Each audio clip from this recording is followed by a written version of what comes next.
साथियों, कुछ ही दिनों में अमन और इबादत का महीना रमजान शुरू होने जा रहा है।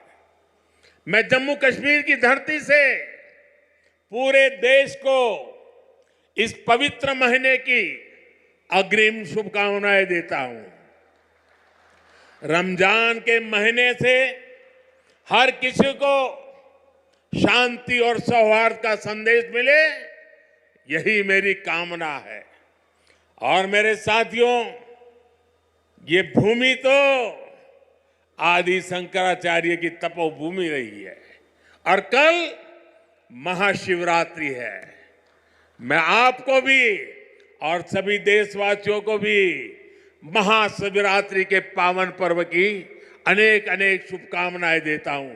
मैं फिर एक बार आज की इन परियोजनाओं के लिए AHA न्यूज़ को लाइक करें, शेयर करें और सब्सक्राइब करना ना भूलें।